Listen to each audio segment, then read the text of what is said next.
इतना कोई ध्यान रहता है, कितने सारे केस चल रहे हैं। बीजेपी के दिग्गज नेता और इंदौर विधानसभा सीट से पार्टी के उम्मीदवार कैलाश विजयवर्गीय का कहना है कि राजनेताओं को याद नहीं रहता कि उनके खिलाफ कितने केस कहां दर्ज हैं। जाहिर है कैलाश विजयवर्गीय इसी वजह से कुछ केस का वितरण नामांकन पत्र में भरना भूल गए थे और यही उनके गले की फांस बन गया है। कांग्रेस उम्मीदवार संजय शुक्ला के वकील ने विजयवर्गीय पर आरोप लगाए थे कि कैलाश विजयवर्गीय ने नामांकन पत्र के साथ हलफनामे में झूठी और अधूरी जानकारी दी है। उन्होंने आरोप लगाया कि विजयवर्गीय ने जानबूझकर 2 लंबित मामलों की जानकारी छिपाई, जबकि अदालत में मामले अभी भी चल रहे हैं। एक मामला सामूहिक बलात्कार से संबंधित मुख्य न्यायिक मजिस्ट्रेट अलीपुर में दर्ज एक निजी शिकायत है, जबकि दूसरी छत्तीसगढ़ की एक अदालत में भगोड़ा घोषित करने को लेकर है।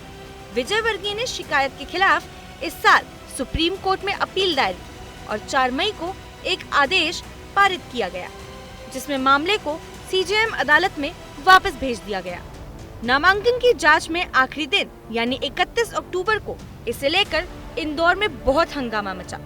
सूत्रों के मुताबिक दाखिल किए गए 16 नामांकन में से 3 फॉर्म खारिज कर दिए गए, लेकिन कैलाश विजयवर्गीय के फॉर्म को चुनाव आयोग ने क्लियर कर दिया है।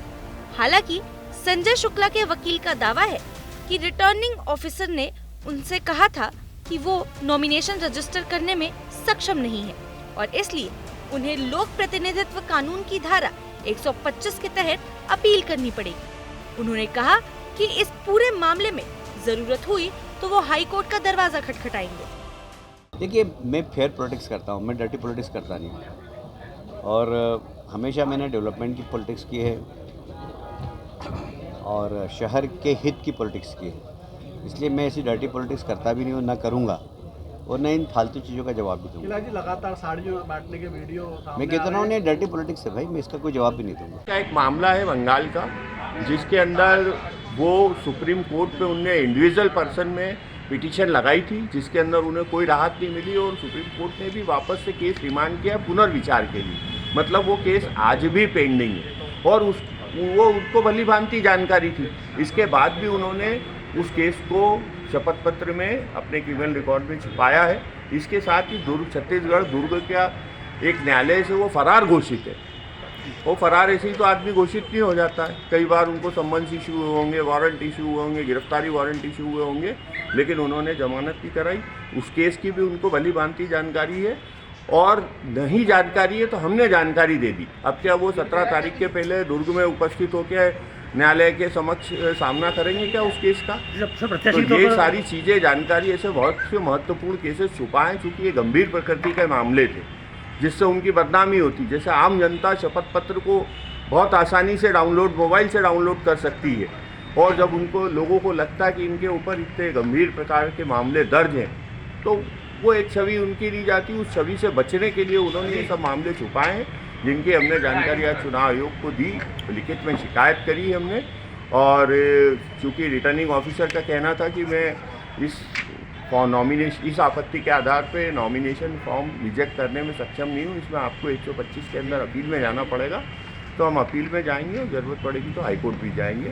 बहरहाल कैलाश विजयवर्गीय के लिए ये नई मुसीबत है। उन्हें पहले ही कांग्रेस के वर्तमान विधायक संजय शुक्ला से चुनौती मिली है, जिनकी इलाके में अपनी पहचान है। संजय शुक्ला ने 2018 में बीजेपी की सुदर्शन गुप्ता को करीब 8000 वोटों से हराया था। इसके अलावा इसी सीट पर राष्ट्रीय स्वयंसेवक संघ इंदौर के पूर्व प्रचारक रहे अभय जैन ने उनके सामने ताल ठोक दी है। उन्होंने जनहित पार्टी का गठन किया है, जिसने कई सीटों पर अपने उम्मीदवार उतारे हैं।